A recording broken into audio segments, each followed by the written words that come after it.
If you do a rewind on the geological clock of Giza, you find out that the Nile ran right up next to the pyramids. Underneath the pyramid, we know that's true because we see the dried out aquifer areas.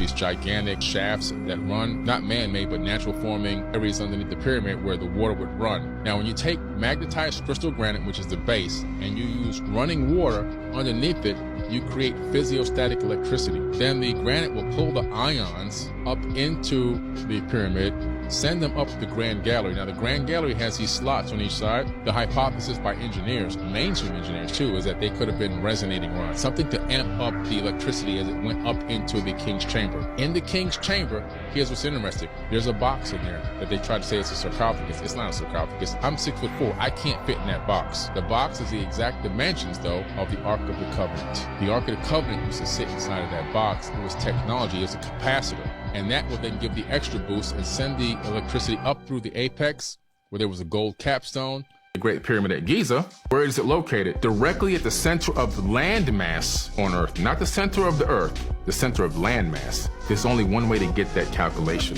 You have to have a satellite orbiting in a polar orbit, scanning the planet as it spins on its axis to pick up all the topographical data, to be able to calculate the landmass and to find the dead center of the mass of land. Not only that, it has one of the biggest magnetic fields coming right out of that spot too. Boom. Dead center, they drop it right there. Also, the Great Pyramid, the height of it matches the average height of all the peaks on Earth. Again, how can you do that? When you go to the Serapeum at Saqqara, which is Enki's Halls of Amenti, it's these underground halls where these beings claim to have rejuvenation chambers, and they would put bodies in them, and they would literally had some type of technology that would transfer their consciousness into a new body. Now modern science is doing the same exact thing, learning how to transfer human consciousness from one body. They've even created mind links where they can transfer an active awake person's mind into a person that is already awake and conscious. The Great Pyramids of Giza, they seem to have been built by this lost civilization that understood cycles. It's built exactly on what's called the 30th parallel, okay? Now, what's bizarre, as I was mentioning, that civilizations didn't seem to care just at the availability of water and other things.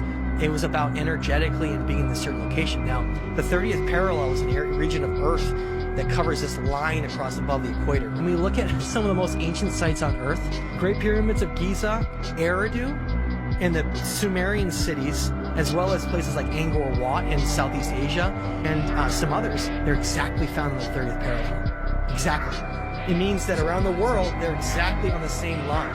Like everything was done on purpose. Like everything. There's a constellation called Eridanus that is supposed to be the serpent in the sky.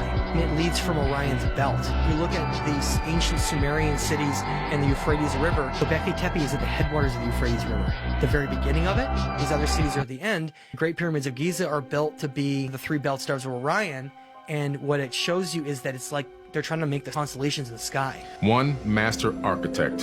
If you look at the Emerald Tablets, got to go back to the oldest text that we know of, 38,000-year-old text. Thoth claims to have built the Great Pyramid. He said, builded I the Great Pyramid, patterned after Earth's force, so that it too might remain through the ages, and it sure has. So the Great Pyramid is not 4,000 or 5,000 years old. That Great Pyramid is about 38,000 years old. This guy was the master architect. He laid down the blueprint for how to do this. In the Emerald Tablets, he takes a crew with him on the great ship that descends on the land of Chem, rebuilds the land of Chem. He says something very interesting in this text. After spending many years there rebuilding the land of Chem, he tells that original team to spread out around the world and duplicate what we did here.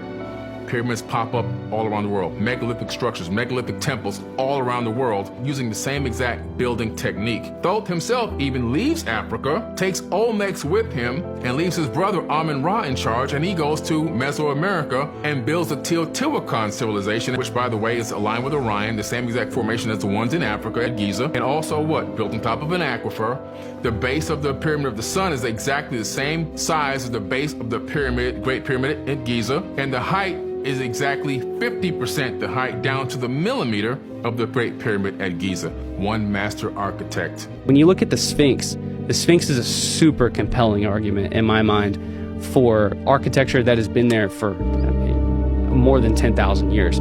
So what's interesting is the Sphinx was built in about 2650 or 2560 BC. So about 1100 years later, during the Middle Kingdom, I believe, getting close to the New Kingdom, a pharaoh comes in and decides to bury the Sphinx. But this is the problem. Traditional archaeologists, or Egyptologists, say that the Sphinx was built at exactly the same time as the Pyramid of Khafre, which Khafre is the center pyramid. So the Pyramid of Khafre that's in the middle, almost directly in front of that is the Sphinx. But the problem with the Sphinx is when you look at the erosion inside that pit, it doesn't match up at all.